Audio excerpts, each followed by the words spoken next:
Assalamualaikum warahmatullahi wabarakatuh. Kembali di vlog ATC. Kali ini saya kedapatan motor Jupiter. Kasusnya itu gini Kang Bro, starternya nggak mau hidup.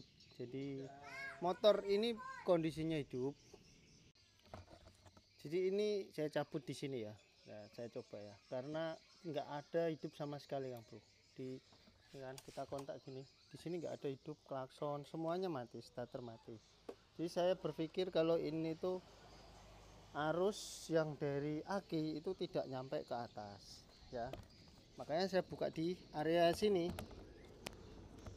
gunanya untuk melihat apakah arus dari aki, kabel merah ini kan dari aki ya, dari aki cabangan dari kiprok ya, kiprok ya, terus bercabang ke aki. Jadi kalau aki ada strom, di kabel merah sini juga ada stromnya. Oke ya, saya cabut di sini, terus saya akan colokin kabel seperti ini ya, saya colokin kabel. Nah, saya akan tes di sini Kang Bro, di bagian ini loh. Nah, kabel ini dengan multitester, kalau dia ada arusnya misal 12 volt, 10 volt, 11 volt, 9 volt, intinya ada arus DC yang masuk ke sini, itu menandakan bahwa kabel ini kan ada arusnya. Ini saya taruh di DC volt ya, V sini di DC tapi masih 00 ya, agak silau, gambarnya kurang jelas ya. Nah, jadi yang satu ini saya taruh di kabel sini ya, ini yang kabel dari kontak tadi, yang satu saya taruh di masa.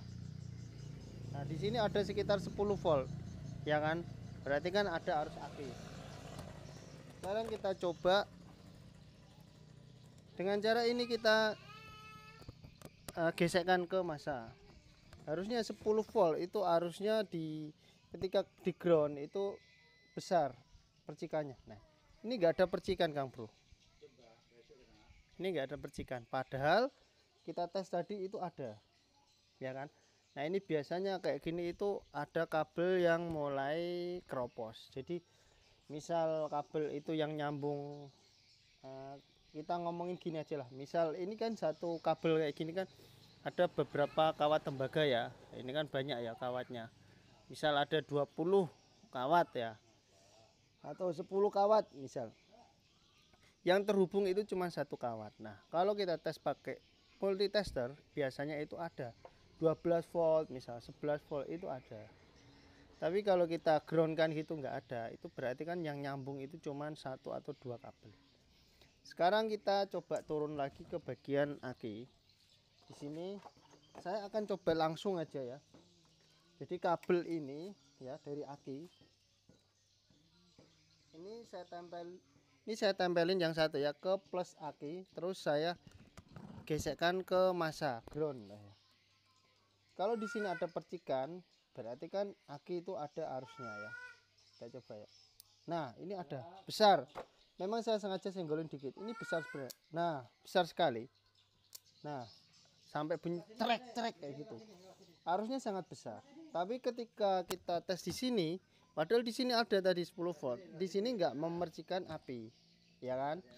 Sekarang kita turun dari sini, dari aki ini, dia masuknya ke ini, kabel ini ya, set masuk ke sekring seret, ini ada soket, ini masuk ke kabel bodi utama sini. Nah, yang nantinya mengarah ke sini, tapi di antara sini ke sini, nah ini ada cabangan sini, dia mengarah ke kiprok. Jadi dari sepul, kiprok itu membagikan arus ke bagian aki untuk pengisian dan juga untuk pengapian ke bagian sini kunci kontak. Jadi ketika aki mati, kiprok akan langsung ke kunci kontak, tapi ketika akinya hidup, kiprok akan mengisi dulu dan nanti dari aki itu akan mengarah ke kunci kontak. Istilahnya dia cabangan.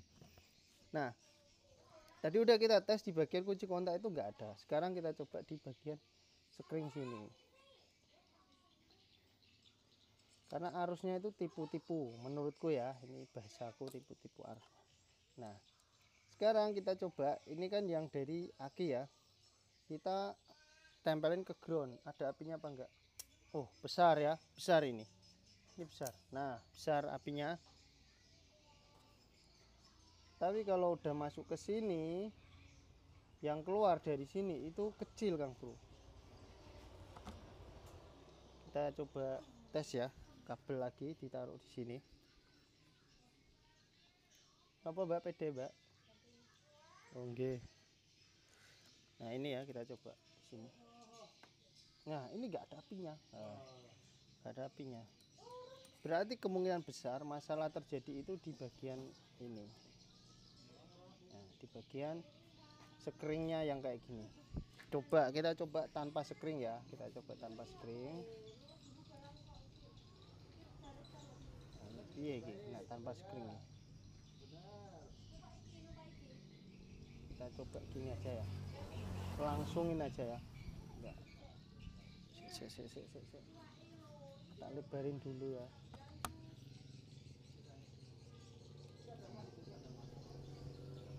Tak lebarin dulu.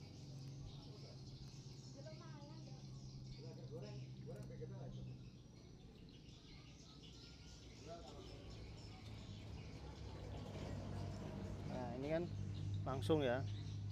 Terus saya kasih kabel di sini.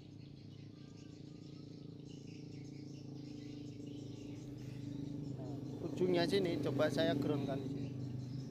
Nah ada apinya, ya kan? Ini ada apinya. Nah besar. Berarti kemungkinan besar masalah timbul itu di bagian screennya ini tadi. Nah, makanya di sini screen kan nggak putus. Ketika kita tes di kabel yang mengarah ke sini atau mengarah ke kunci kontak, ada voltasenya itu terlihat ada arus yang masuk. Tapi ketika kita thread ke body itu nggak ada. Ya, makanya di situ buat teman-teman ya, kemarin beberapa waktu lalu saya kan pernah bahas kalau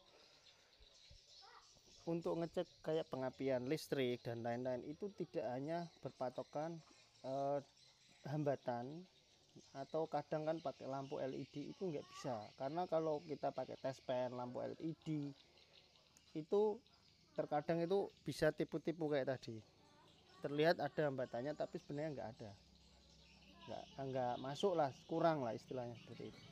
Jadi lebih akuratnya itu ya tes hambatan, tes pakai percikan juga.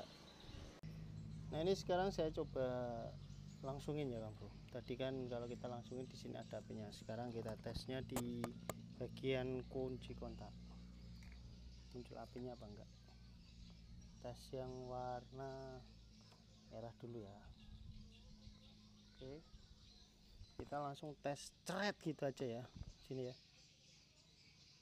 Nah, ini ada ya. Ya, lihat. Nah, ini ada. Ya. Berarti arus nyampe atas. Kalau tadi kan enggak. Sekarang saya mau coba colokin di sini.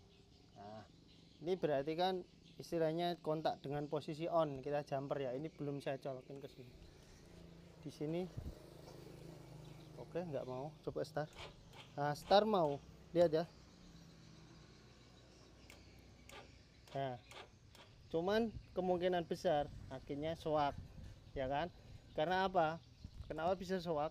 Karena ketika arus itu terputus di sekring ini kan di output daripada aki ya. Jadi dari pengisian kiprok dia masuk ke aki dulu, ya kan? Masuk ke aki itu melalui sekring. Sama juga ketika aki mau keluar ke membagikan arus ke yang lainnya, dia ada sekringnya juga. Jadi ketika ada terjadi konslet di area jalur yang dilewati ini, entah itu jalur yang merah ataupun yang coklat, nah sekring di sini akan merespon, terus langsung putus kan kayak gitu ya.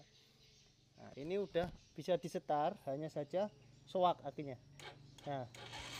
Nah ini mau malan, nah ya kan, cuman berat.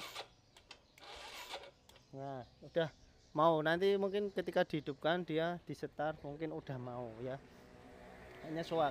Di permasalahannya di rumah sekring ya, ini bisa kalau di jumper kayak gini tuh cukup berbahaya sebenarnya. Karena apa? Kalau motor itu tidak terjadi kerusakan apa-apa ya nggak masalah, is oke aja. Tapi ketika ada sedikit konslet ini bisa kebakar, kabel bodi bisa ngelupas ya. Jadi sebaiknya dikasih sekring. Kalau dirasa sekring yang kayak gini nggak efektif, ini nanti bisa diganti sekring yang tancap yang model sekarang segi 4 itu juga bisa diganti aja. Oke, gitu aja informasinya. Jadi saya akan coba nyalain motornya, dibiarkan berapa detik sampai mau mengisi, nanti kita coba lagi. Nah, oke Kang Bro, ini setelah saya nyalakan sekitar berapa menit tadi, mungkin 10 menitan, nggak sampai. Nah coba, kalau pengisiannya bagus harusnya ngisi walaupun 10 menit. Coba start ya. Agak berat, masih agak berat. Nah, tapi udah bisa untuk nyetar. Nah, ini hidup ya mesinnya. Oke. Oke, yes, jadi kayak gitu. Nanti tinggal kita normalkan bagian skringnya sini. Ya, bisa diganti skring yang kayak gini lagi, bisa diganti yang kotak, enggak apa-apa. Intinya itu kabel semuanya normal. Terus gitu aja yang bisa saya share kali ini. Jadi kalau starter mati, klakson mati, semuanya mati, itu alangkah baiknya cek aki, ada voltnya, ada arusnya enggak, terus dicretkan ada apa enggak. Ini kan tadi ada. Nah, terus kita cek di kontak yang kabel dari aki. Misal dari aki merah ya kita cek merah. Nah, kalau di sini kok ada, nah kita harus ngecek yang coklat. Tapi kalau di sini enggak ada, ya kita ceknya yang ke sini. Umumnya yang sering terjadi memang di area skring. Karena dia kan ada sambungan, jadi rentan terhadap kotoran, korosi dan lain-lain. Jangan lupa di like, subscribe. Wassalamualaikum.